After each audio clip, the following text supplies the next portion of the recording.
Imagine a world where the underdog rises, where a nation once known only for its potential suddenly shocks the greatest powers on Earth. Picture a country that the world never expected to reach such heights, building weapons so advanced, so unstoppable that even America, the symbol of military dominance, is left stunned in silence. This is not a fantasy, this is reality, and today you're about to witness the story of how India, step by step, weapon by weapon, transformed doubt into dominance.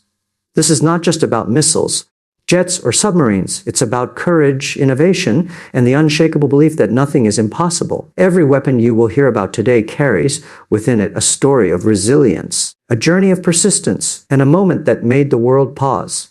And I promise you, by the end of this video, you will not only understand the power of these 10 weapons, but also feel the fire of determination that made them possible. Stay with me, because what you are about to discover will not only leave you inspired, it will leave you speechless. The BrahMos supersonic cruise missile has become a symbol of India's growing defense capabilities and technological confidence.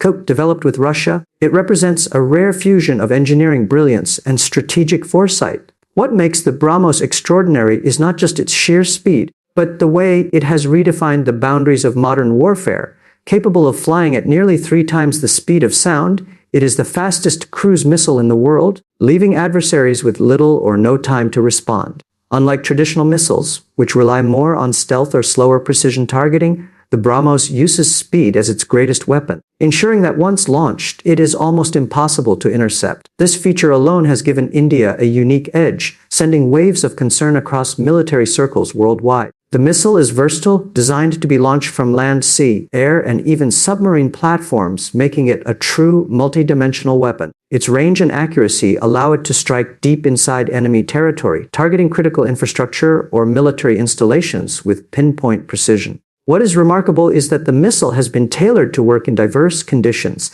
from the blistering heat of deserts to the freezing altitudes of mountains, demonstrating adaptability that very few weapons in the world can match. This flexibility has made it a centerpiece of India's defense doctrine and a tool of deterrence that no rival can easily ignore. From a strategic perspective, the BrahMos is more than a missile. It is a statement. For decades, India had been seen as dependent on foreign suppliers for critical weapons technology. With BrahMos, that perception shifted. By being a co-developer rather than a passive buyer, India signaled that it was ready to be an equal partner in advanced military technology. The global arms market also took notice, as several nations began expressing interest in purchasing the system. This has elevated India not just as a military power, but also as a rising player in the international defense industry. The impact on the United States was especially profound. America, with its cutting-edge technology and advanced weapons programs, had to acknowledge that another nation had fielded a system that rivaled or even surpassed some of its own capabilities in certain areas. The BrahMos showed that India was no longer content with playing catch-up. It was ready to surprise the world. In a world where military power translates into geopolitical influence, the BrahMos gave India a stronger voice, leaving even the most powerful countries impressed and, in many ways, speechless. IS Arihant stands as one of the most defining achievements in India's journey toward military self-reliance and strategic deterrence. It is India's first indigenously built nuclear-powered ballistic missile submarine, a feat accomplished by only a handful of nations in the world. The development of such a platform required decades of perseverance, secrecy, and technological breakthroughs, bringing together the best minds in naval engineering, nuclear science, and defense strategy.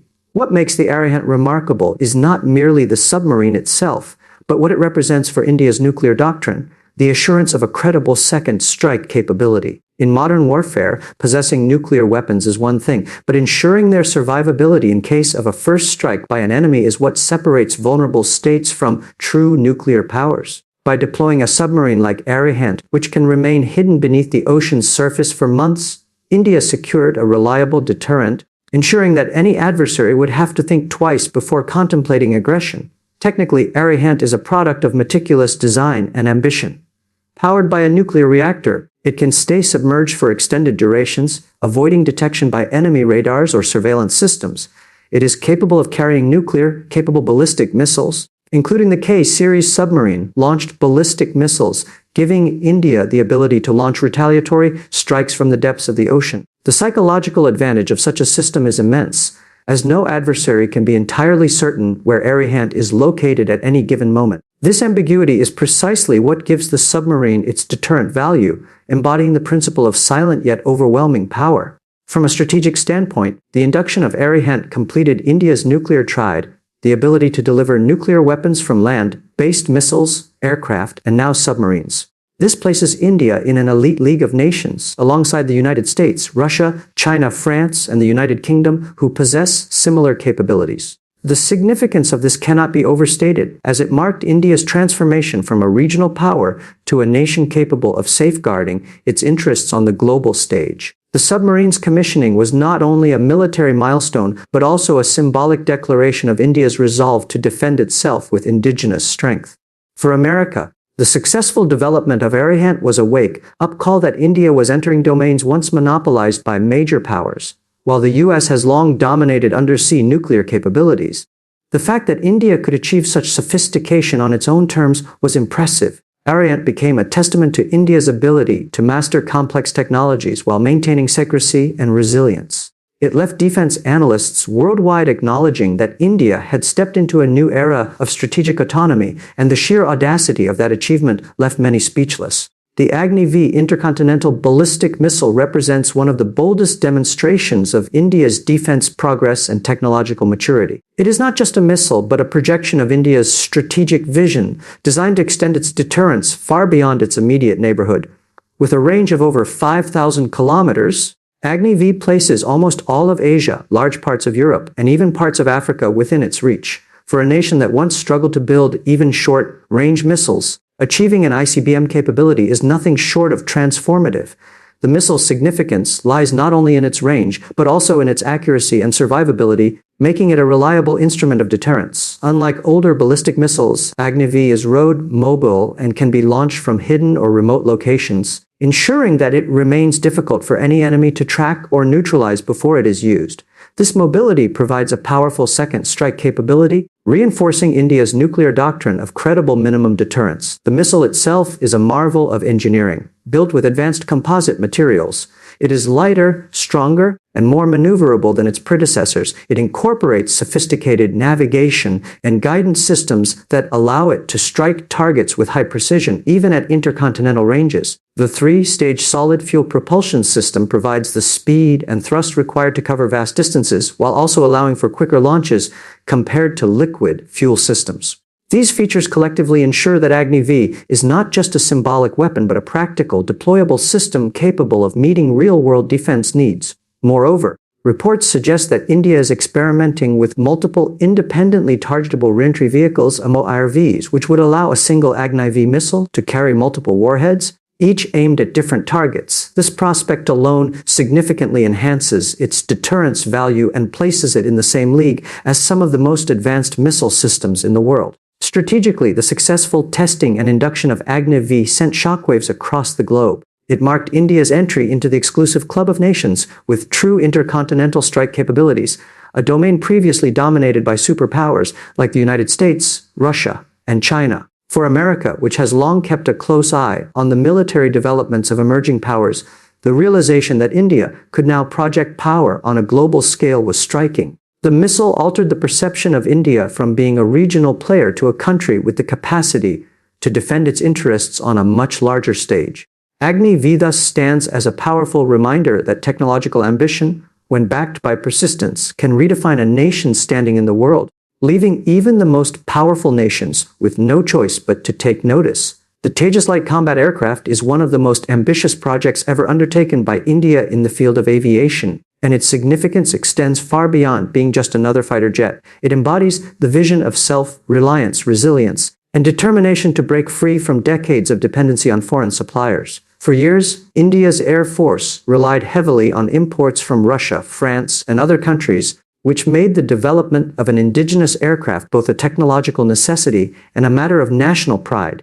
The Tejas project faced countless challenges, delays, and skepticism, with many doubting whether India could ever produce a combat aircraft that would match global standards. Yet after years of persistence, India successfully rolled out a fighter jet that not only matched expectations but exceeded them in many respects, signaling a new era in its defense industry. What makes Tejas particularly noteworthy is its combination of agility, advanced avionics, and modern design.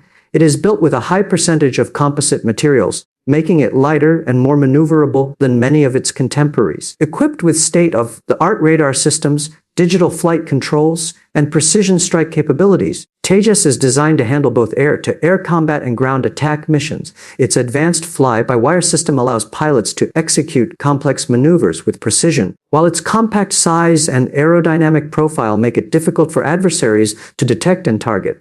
This versatility ensures that the aircraft can adapt to multiple combat scenarios, giving the Indian Air Force a reliable, homegrown option that strengthens operational independence. The success of Tejas has also carried symbolic weight. For India, completing this project meant overcoming decades of technological inferiority in aerospace and proving wrong the skeptics who dismissed the idea of indigenous aviation. Each flight test and induction into the Air Force represented a victory, not just in engineering, but in national confidence. Beyond symbolism, the aircraft has also begun attracting interest from international buyers, which highlights India's potential to emerge as a competitive player in the global arms market. Export opportunities could transform Tejas from a domestic achievement into an instrument of geopolitical influence. For the United States, the Tejas program was a surprise in more ways than one. America, accustomed to seeing India as a major defense buyer, had to acknowledge that India was now capable of producing its own advanced aircraft. Although the U.S. still dominates the aviation market with giants like the F-35, the fact that India, without decades of experience in indigenous fighter production, could field a modern jet was a wake-up call. The Tejas showed that India was not content with simply buying power, it was ready to build power, and that realization left many observers abroad, both impressed and speechless. India's successful demonstration of its anti-satellite weapon, or asset in 2019 marked a defining moment in its defense and technological journey. For the first time, the nation showcased its ability to conduct space warfare by destroying a live satellite in low Earth orbit with precision. This achievement, conducted under Mission Shakti, placed India in an elite group of countries that includes only the United States, Russia, and China. Until that point, India had been seen largely as a space power dedicated to peaceful exploration and satellite technology, but this test sent a strong message that India was prepared to defend its interests in the final frontier if necessary. The significance of this milestone lay not only in the destruction of the satellite, but also in the signal it sent to the world that India had the capacity to protect its assets and deter threats in space, a domain increasingly vital to both military and civilian life. The technology behind asset weapons is highly complex, requiring precision targeting of a fast-moving object hundreds of kilometers above Earth. The ability to track, intercept, and destroy such a satellite within minutes demonstrates mastery of advanced missile technology, guidance systems, and space surveillance. By achieving this, India proved that its missile defense and space technology programs had matured to a level that few nations could claim. Moreover, the test was conducted at a relatively low altitude to minimize space debris, showing responsibility and awareness of international concerns, even while demonstrating military power. This balance of capability and restraint gave the mission even more credibility on the global stage. Strategically, the asset test had far-reaching implications. Satellites are the backbone of modern warfare, enabling communication, navigation, surveillance, and targeting systems.